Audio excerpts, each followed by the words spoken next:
Sit back and relax. It's time for peanuts, popcorn, and Cracker Jacks. Hey, how's it going? I'm your host, Jeff Santo. I'm a filmmaker and the son of a Hall of Fame baseball player. My father, Ron Santo, played third base for the Chicago Cubs from 1960 to 1973 and one season for the White Sox in 74. He was a 9-time All-Star and won 5 Gold Gloves. And he did all that while playing his whole career with type 1 diabetes. I did a documentary about his battle with the disease throughout his life and baseball career called This Old Cub. His story is an extraordinary one.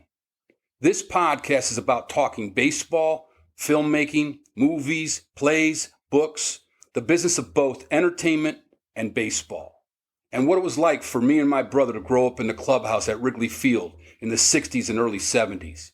And I'm going to have some great guests on from both worlds, along with our Cracker Jack surprise to close it out. So stay right there. And now a word from our sponsor. Site 123 is a fast, easy, free, and no-code website builder that lets users build a website without requiring prior design and coding experience. We use it and can attest to it. Check out peanutspopcornandcrackerjacks.com. Click on the links tab. Site 123. It's as easy as 123. Hey everyone, I'm very honored to have this man as my first guest. His story is the American dream personified.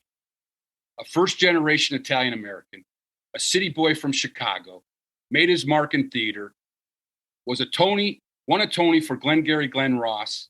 He's given over 50 years of himself to the entertainment business and still going strong. You probably know him from Criminal Minds. He's a 5-star gentleman and someone I have admired ever since I was fortunate to connect with him some 30 years ago. Joe Mantegna, thanks for being here with me, man. My pleasure, Jeff. Are you kidding me? Oh, man. My pleasure.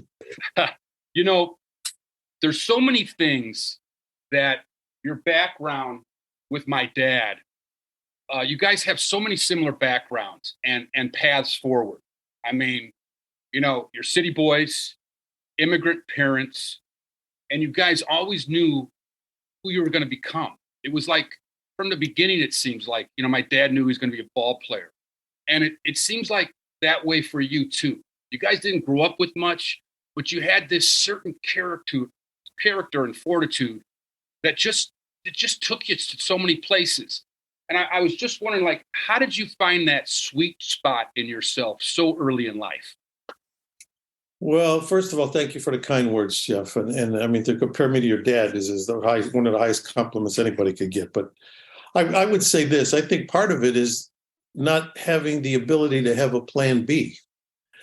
In other words, sometimes the older I get, the more I realize that sometimes part of the key to perhaps getting somewhere in your life or having some degree of success, whether it be in whatever area it is, a field, whether it's in life and love and all these things, part of it is the sparsity of options kind of helps you focus in the sense that, okay, I don't really have a lot of paths in front of me that seem likely. So I kind of have to, if I find something, I'm going to latch on to it.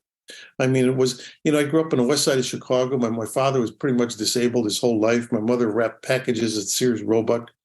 And believe me, I'm not trying to say like we had this squalid kind of living that I grew up in a ghetto and all that. And it wasn't like that at all. You know, I felt like this is where everybody kind of lived. It was all fine. Never lived in the first house I ever lived in was the first one I bought, you know. So I was always used to, you know, living in apartments and, you know, but we got by. It was a good life. It was just fine. You know, went to public school, all those things. But in terms of what I was going to do with my life, I mean, I really didn't give it much thought until I was in high school. And then I got exposed to the theater department. And it was just all of a sudden this little flame in me when I tried out for this play that I didn't even get cast in, but it just did something where I went, oh my God, I want to do this. I want to do this. And so, and growing up as I was, and at this point I was in Cicero, Illinois, on the west, you know, a little suburb to the west side. Right. I used to make the joke that when you grow up in Cicero, you either grow up to be a cop or you grow up to be the guys that the cops are chasing. You know, right. Those are your two main options in life.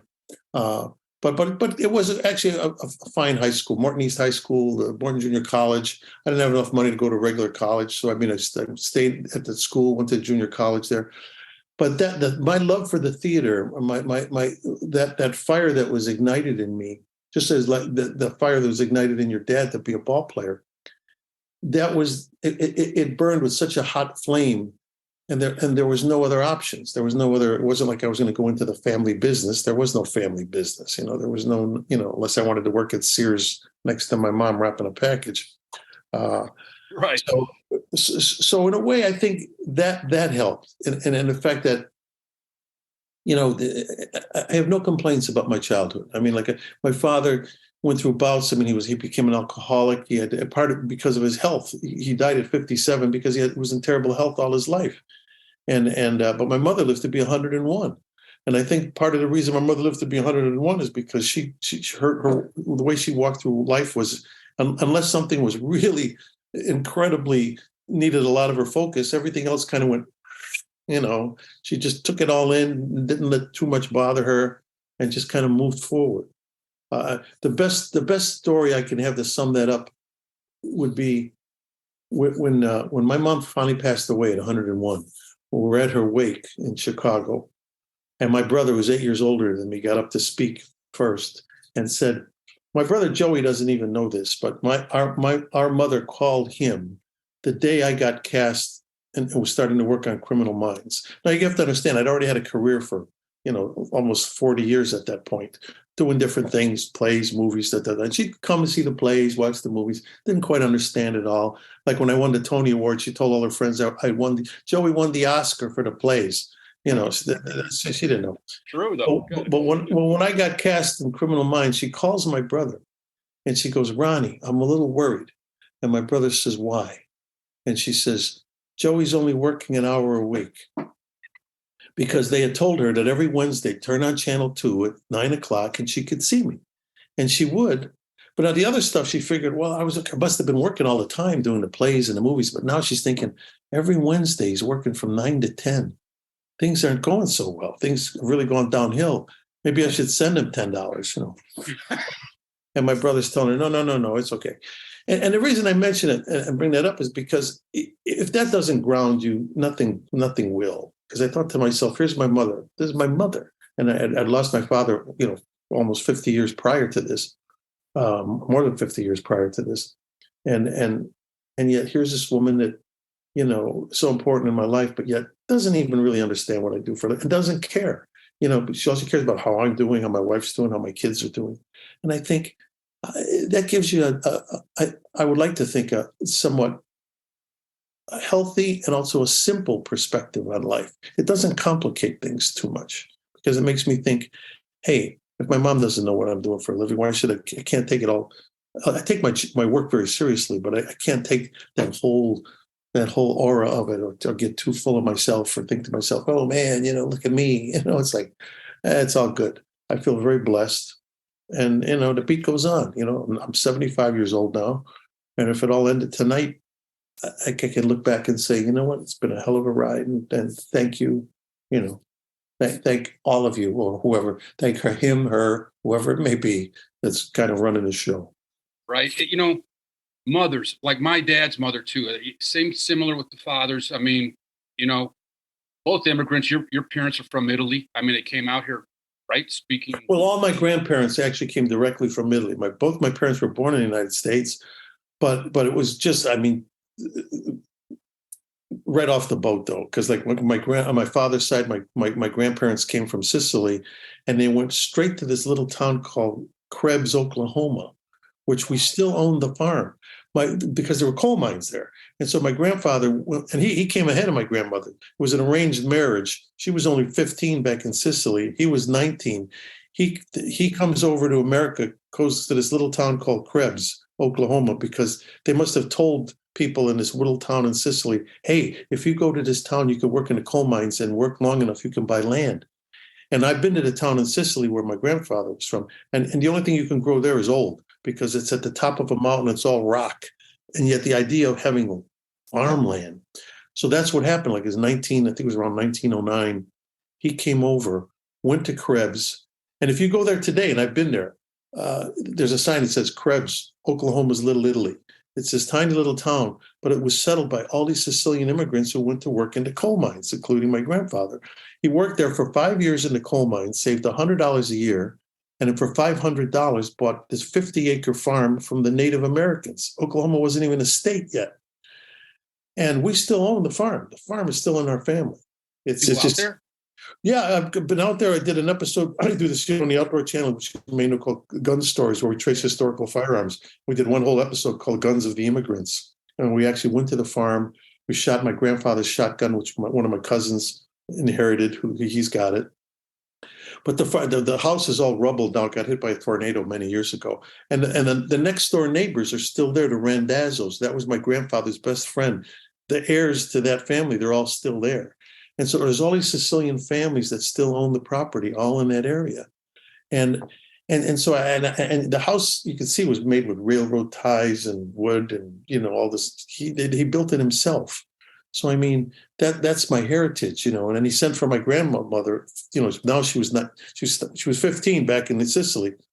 Now she was almost 20. He sends her and says, yeah, I've got a farm now. You can come. And she comes over. And that's how that started. And my mother's side was very similar, but it was all in Chicago. And the only reason we immigrated to Chicago was when my grandfather died on the farm, got an appendicitis attack.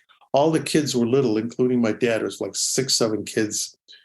My grandmother couldn't run the farm by herself, but it was all paid for. Like I said, bought it from the Native Americans years ago. She picked up the whole family, moved to Chicago because she had family there. But we always knew that we had this farm that was there in Oklahoma. And, it's still there, and now all the heirs, we all own a little piece of it. And it's just laying fallow. I mean, we let the Randazzos, they use it to graze their animals on and stuff like that. Wow. I mean, someday we'll have to deal with it. But it's one of those great immigrant kind of stories. And so, you come from roots like that. And it's interesting. Grounded. You're grounded, yeah, you're grounded. And my dad was grounded that way too. I mean, his dad left him when he was 8 years old. And he had a mom, that loved him, and his sister really helped him a lot, his older sister. And they didn't, they lived in a duplex.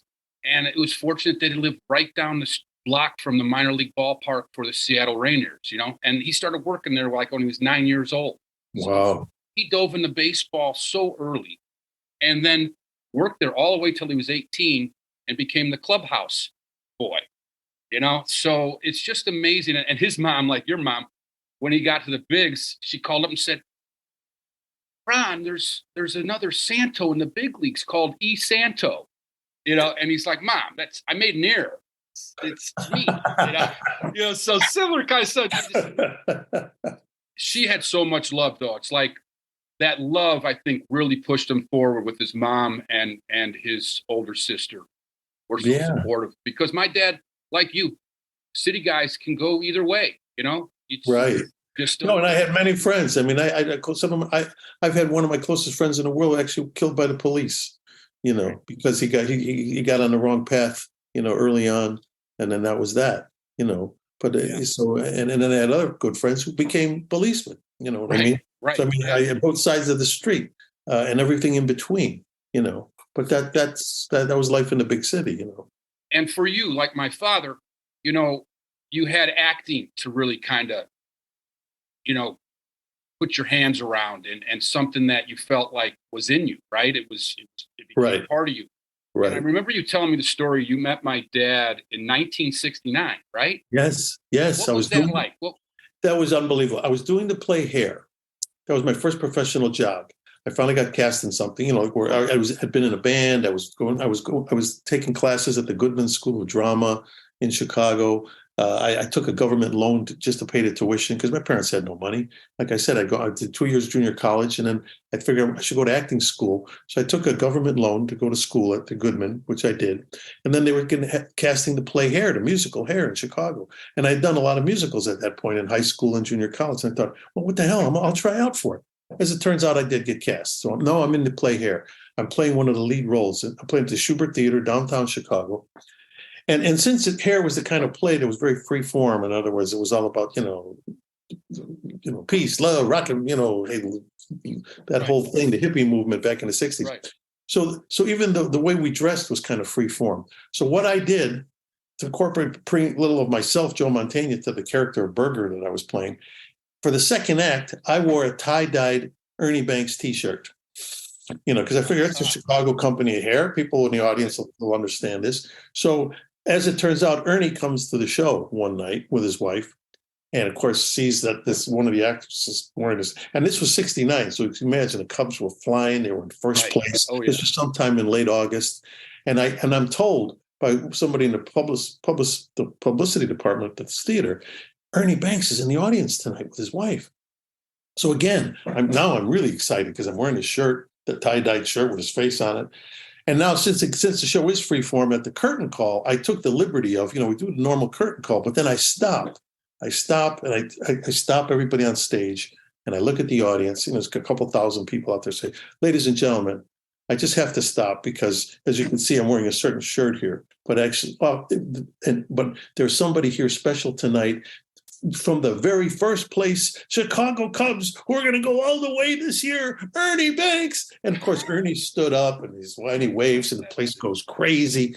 So anyway, he gives a message to the publicist out in the lobby. You tell that young man, I would like him to be my guest at the ballpark tomorrow.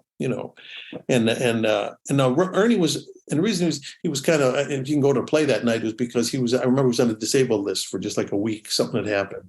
So he wasn't playing, but he invited me to be his guest at the park. So of course I asked one of the other guys in the play who's a big Cubs fan as well. So we're all excited. Now you got to imagine I'm doing the play hair at this time. It's 1960. My hair is like down to my shoulders, right? And not everybody looked that way back in '69 unless you were kind of either in hair or a hippie or a musician. Right. So now I show up at Wrigley Field like looking like this. And all I want to do is like, I'm thinking, I can't believe it. I've actually met Ernie Banks. And now, if I'm lucky, I'm going to meet my Italian baseball hero, Ron Santo, third baseman of the Cubs. So Ernie has us meet him on the field where he talks us. And finally, I'm waiting to see where the rest of the players are. Finally, all the players start coming and they start filling up into the dugout.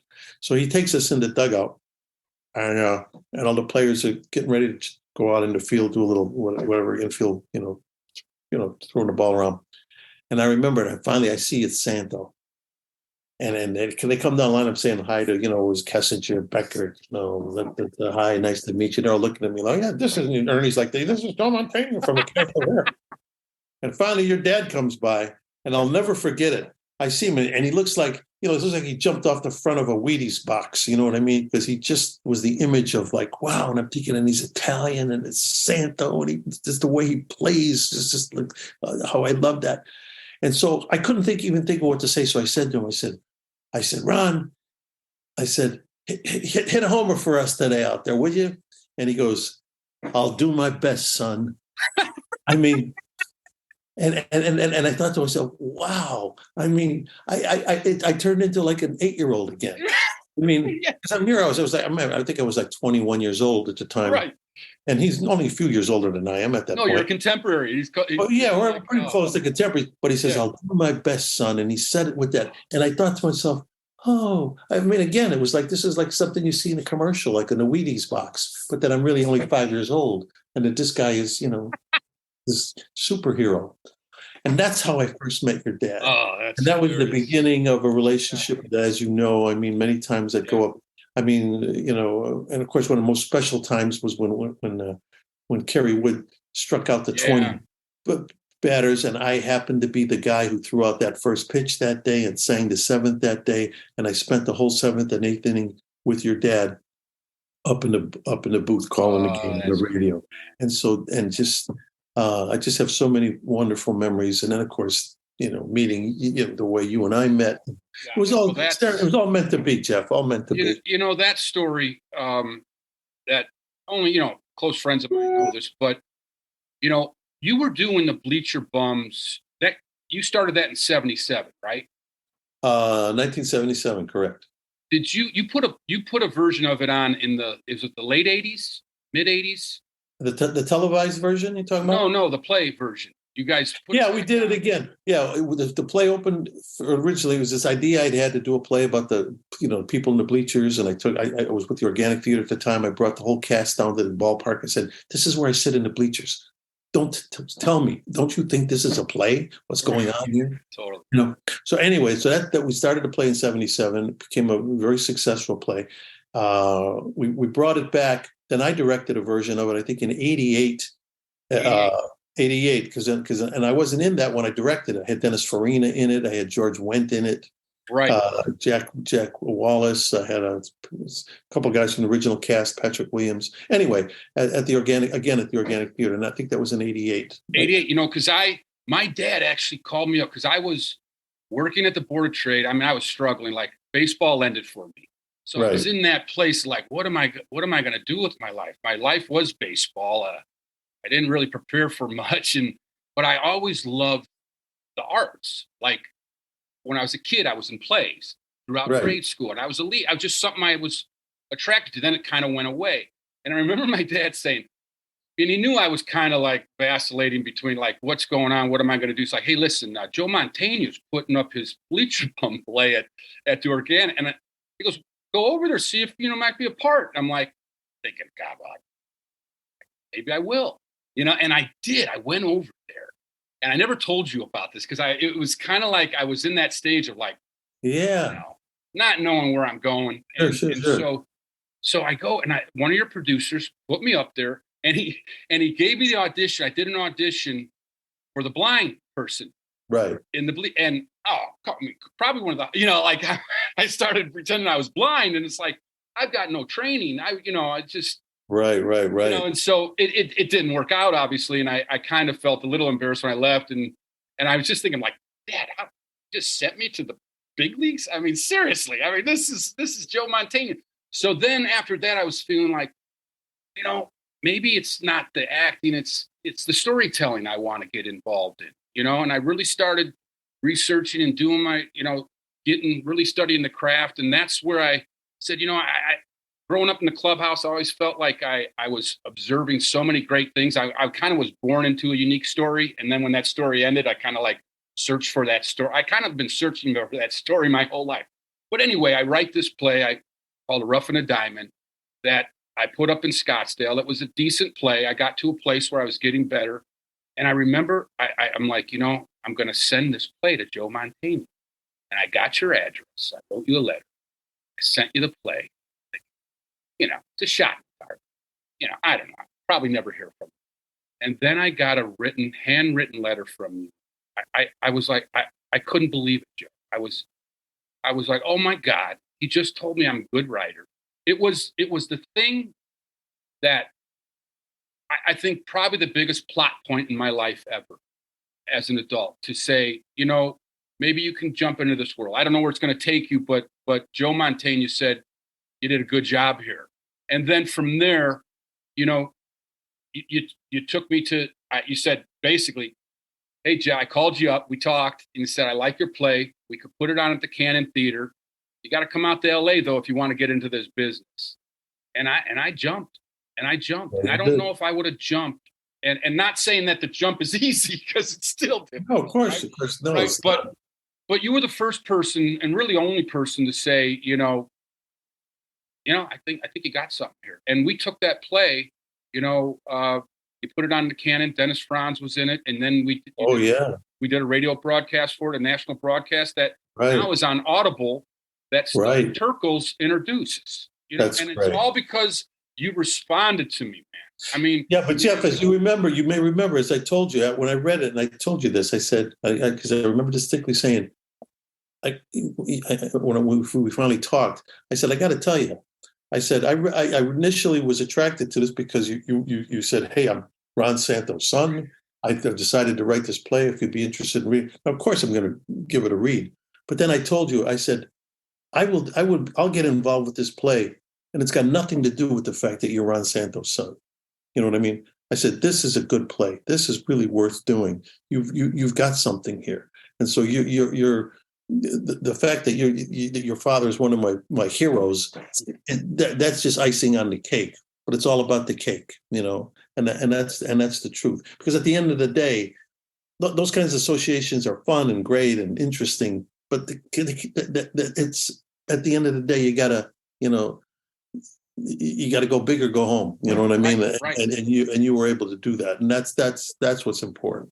And I think it all started by me being embarrassed going into that audition, right? I mean, I don't think you ever heard that I walked in that door. I don't know. No, I don't. But let me tell you though, just so you know, and I don't know if you knew this, there were two other guys that auditioned for the play for me at that time in 1988, and I didn't cast them because they were too young.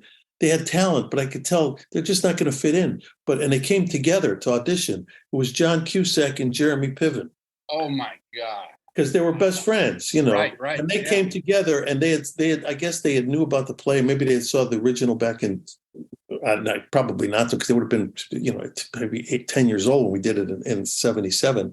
No, even younger than that. Whatever it is, they must have heard it was a play about the Cubs, and so they came and auditioned. And I remember they were both about 18, maybe 19, and it was just there was no parts for them. But I remember at the time, Cusack was starting to get a little heat. He had already done one of those movies. And so I remember the people at the theater telling me, well, this kid, he's going some places. He's going to be somebody.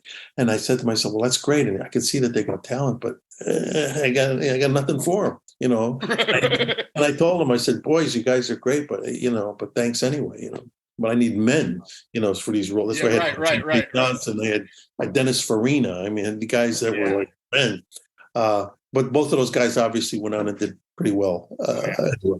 And just by responding, like a lot of people don't do that. And another thing that you're similar with my dad did that. Remember when my dad would come into town when he was broadcasting, we go to a couple games. I would always go out to, Chavez.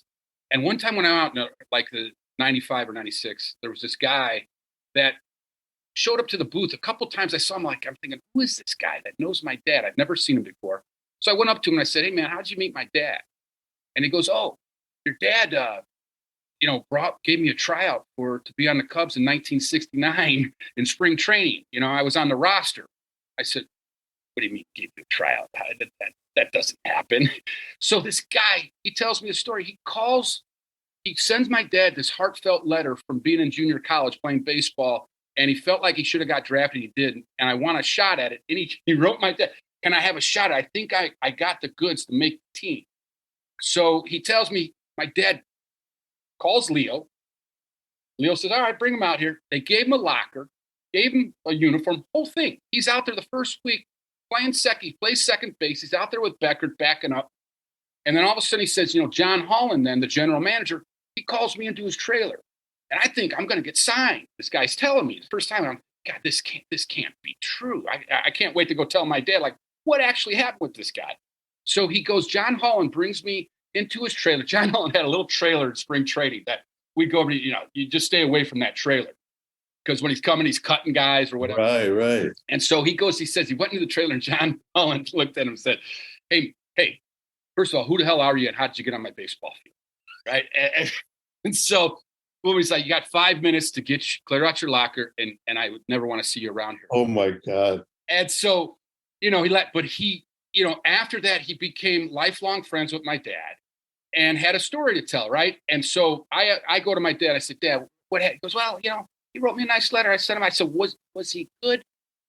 He goes, because you can't send a tape about how you're hitting back then, right? So exactly. I sent you a script, so you could read that and go, I could tell the guy. Exactly. And so he goes, wasn't that good?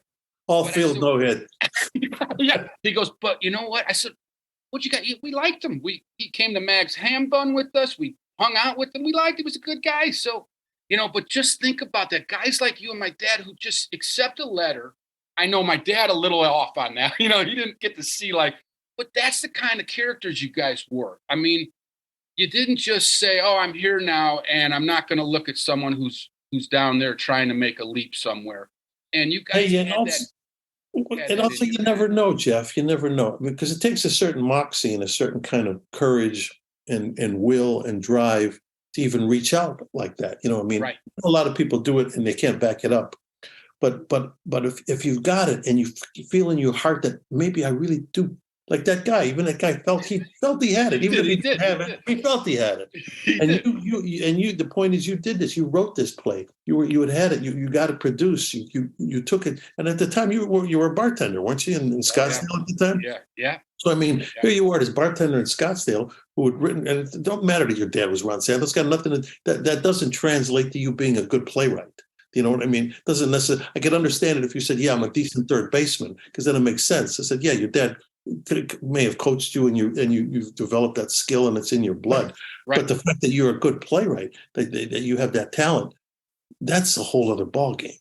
To coin a phrase, right. So, but the fact that you did that and actually took it to that level and got it produced and done.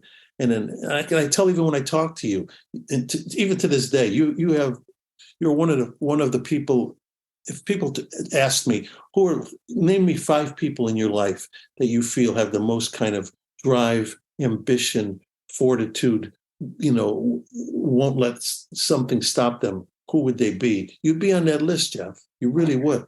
And it's because you are the son of your father. You know what I mean? You write the way he played baseball. You know what I mean? And so that's it's the truth. It's the honest to God truth. And that's why over these many years, I still feel exactly the same way about you from the first day I met you. I mean, you're one of those special people in my life. And it means so much to me, Joe. And the older I've gotten now, and to look back at your path, and you go, you can't make sense of it sometimes when you're in it. I mean, guys like you and my dad can, right? I mean, I think that's a different kind of trajectory.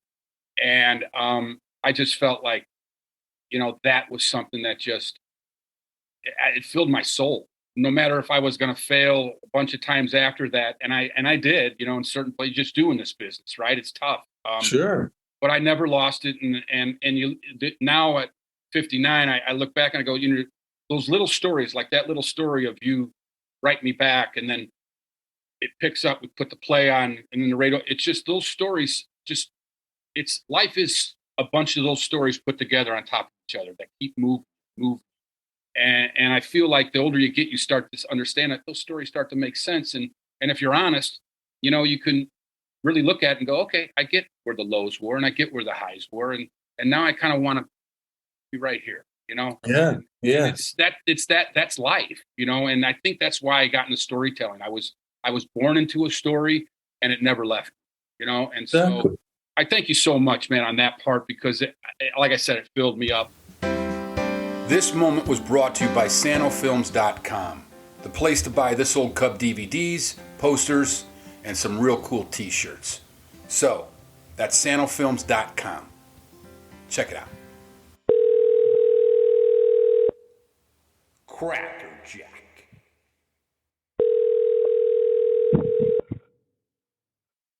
Hello? This call is being recorded. Ronnie. What's up? What? Hey, I'm recording this call. You're on my new show. What? What? I got a show called Peanuts, Popcorn, and Cracker Jacks, and It's a podcast.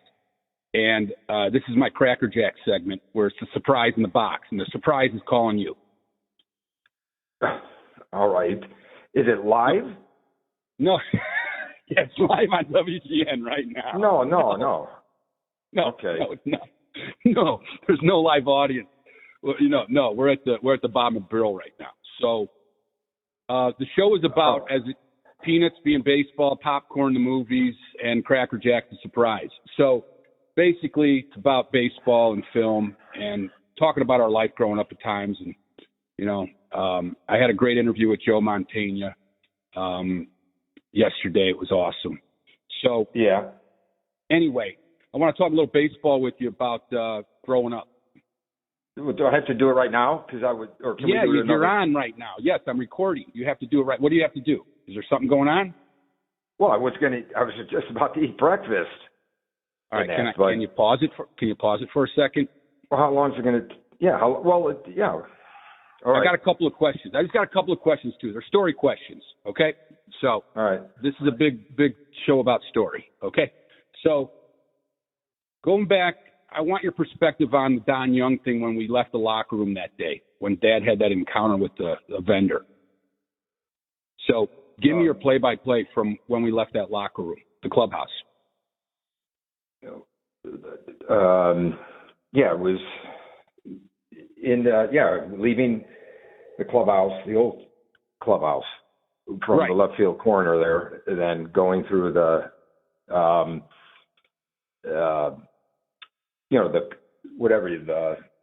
concession area. Yeah, the concession area, concourse, or whatever. Yeah. And then I remember that tall guy sitting. Was Dad in a good mood or bad? Do you remember the mood that day? I don't know. I don't remember. I just remember, you and me walking on either side. So we were holding stuff in, mail, fan mail or whatever.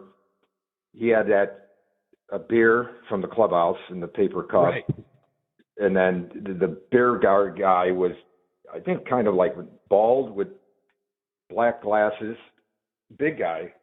And kind of leaning, I remember the big guy. Standing leaning against the wall, and then said, some smart ass comment about the Don Young incident.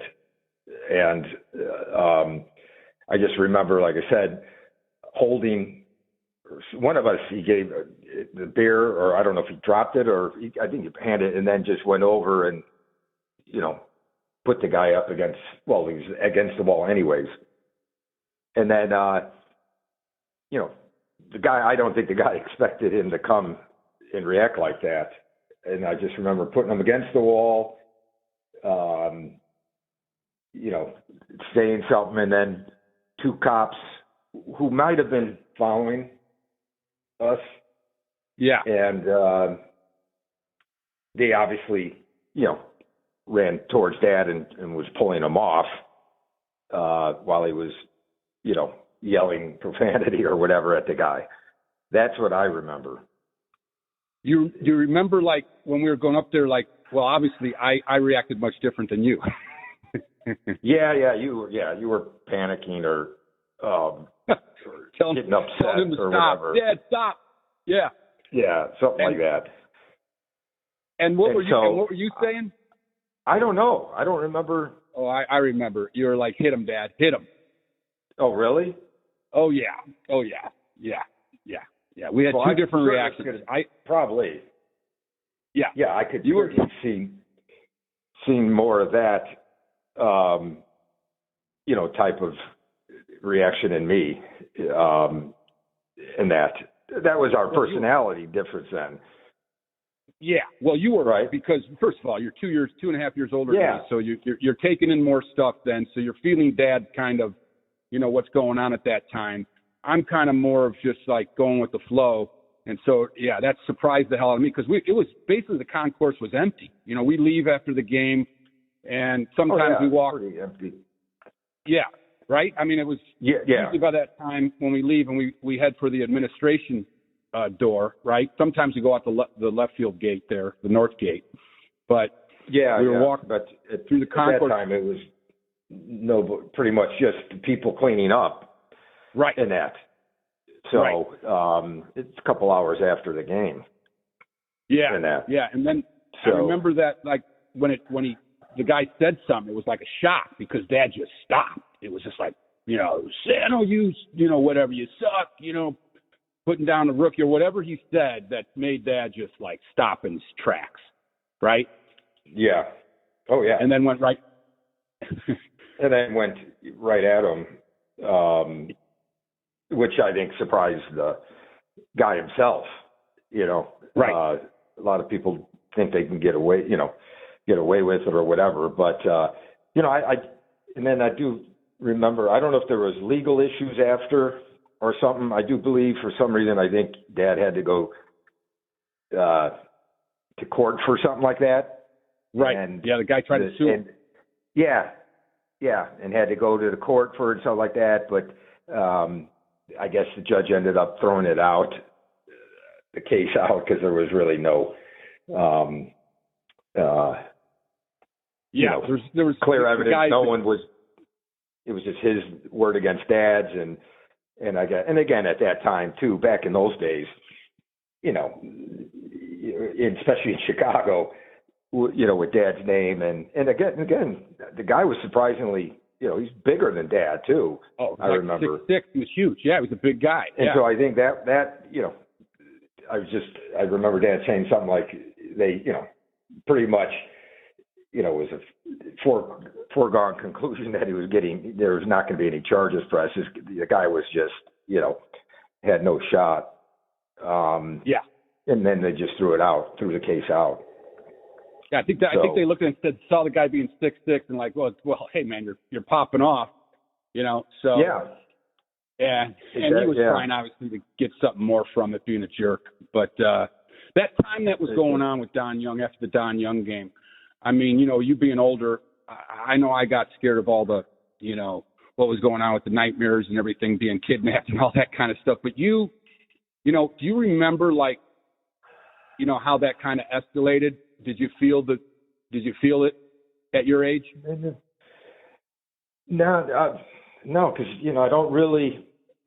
I mean, I remember that death threats, but I don't think that came right after the Don Young thing. Well, it came out. Yeah, I feel those were separate. For somehow I thought they were separate. I didn't put them in the same. At least that's a long time ago. I don't. Right.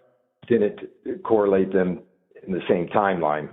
To me, those are two different, right. timelines. But no, I don't remember the whole. Again, we're only that's 8-9 years old, so I don't really. Yeah, it became obviously more of a story when we got older. Yeah, just because people, always brought it up. In that stuff, but at the very time, I don't. It all blends in, to whatever. So, what did you remember from that season the best? Like, what did you remember most of that season? The bleacher bums. Yeah, for right. Sure. Yeah, the bleacher bums. Totally, the bleacher bums, and then the Cub fans, all the hype. The sitting remember how we drive home and in every corner there was groups of people knew the route that Dad took, and, literally stopping and signing autographs every block, most of the time out of his car. That I do. Right. Yeah, that's what I remember the most. The bleacher bums and that stuff. The record they made, Pennant Fever, the bumper stickers, Cub Power, all that stuff, for sure. Yeah. Crazy. I remember. Crazy. Yeah. Do you remember when he would stop sometimes at that bar and leave us in the car? What, Bernie's? What he stopped at? Well, he had like a place that he would go and get a beer and come back out. I just remember like coming back out, stopping at a place and going in. Really? I don't. Yeah, that I don't. Well, all the places he stopped, it was right. It was close to Wrigley. It was like a little tavern. A couple times he did it. Yeah. Oh, okay. Yeah. That I don't remember. And what about the bleacher bums? What? When the bleacher bums would throw money on the field, we'd go out there and collect the coins. Yeah, but I found out, Mike Murphy, who was on this, back home. Right. On the score for many years, the radio guy. Right. And he was a bleacher bum. He was an authentic original bleacher. Yeah, he was one of the original bleacher bums. Yeah. And I always see him now and then with Vuk. When Vuk a lot of times will take a bunch of guys out, dinner and stuff like that, and then actually most recently was last year out here. Vuk was in town in November and invited, and I think, Murphy was in for a week visiting and stuff like that. We all went to an Italian restaurant, but I remember Mike, every time I see Mike, he's a huge fan of the Dad and obviously the Cubs. Great guy. But he said the reason they threw out money was to the opposite, was to the visiting team that was there, telling them that they're only worth, whatever they had, I'm saying you're only worth a handful of change. Nickels, you dime. Yeah. Yeah. And that's what they did. And that's why they threw money out, which, was during the, BP and stuff like that, when a lot of the guys were shagging balls from the other team. So because I always wondered, why that was. Right. And we went out there and scavenged. Yeah. Would fill up those Falstaff cups, remember, that they had that Yosh had in the locker room for beer? Right. Yeah, right. We take those and fill them up with the change. Yeah. And that was on there. Yeah. Exactly. Crazy time. And then we'd watch, towards the end of the game, we'd always kind of walk out of that door and left to the locker room door there. Watch the last couple outs of the game. Yeah. And then obviously then when the game was over, go out on the field while those guys were getting showered or whatever.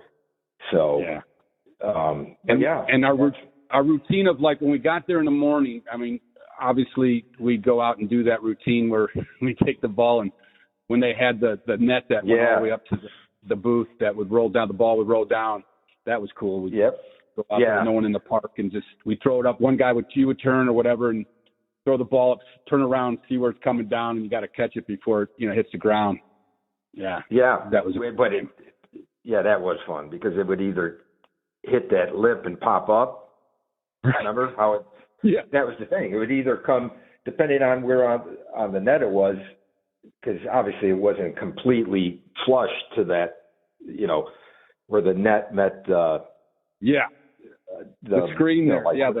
The screen, the metal screen. So it would either hit that lip and pop straight up and come right straight down, or it would come rolling and just roll off like rain off of or whatever. It would just come down and keep straight down, drop straight down. Yeah. No, straight down was when it hit the lip, because it would pop straight up and go right. So you'd have to run towards the backstop to try and catch it. Otherwise, if not, it would just fall on the ground. But if you tried to cheat too much, it could not hit the lip and would fly right over our head. Remember that? That's how. So you kind of had to stay, not too close, but also not too far. Totally. I think we did that. I don't know how many times we played that game. For sure. It was that, or bring the bats out and just hit or play catch. And then when the players came out, we moved to the outfield and just shag balls.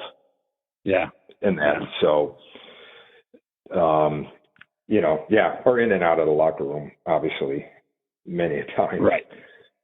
So,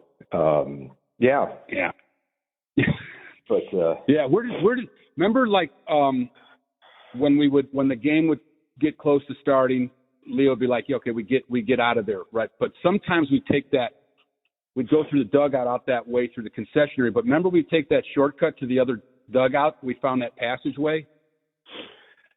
Oh yeah, that went. Well, it wasn't a shortcut. Well, what do you mean to take out of the dugout? I'm talking about sometimes you can go. Yeah, we'd usually go out through the clubhouse back into the concessionary and find some seats or whatever. But you go through the clubhouse. But I'm talking about up those stairs, right? What's that?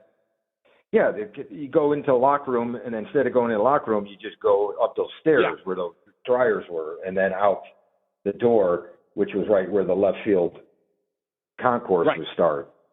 Yeah, we go out that way most of the time. But there's also a way out of the dugout too, where you can go right through, and it goes out into the concessionary there. Oh yeah, right there. Sometimes, but the one that we did though, we found that path that before that area under the stadium. Yeah, that was under the stadium probably for the ground. Well, I remember. Yeah, most of it was where the grounds crew kept a lot of the sand or whatever for rain.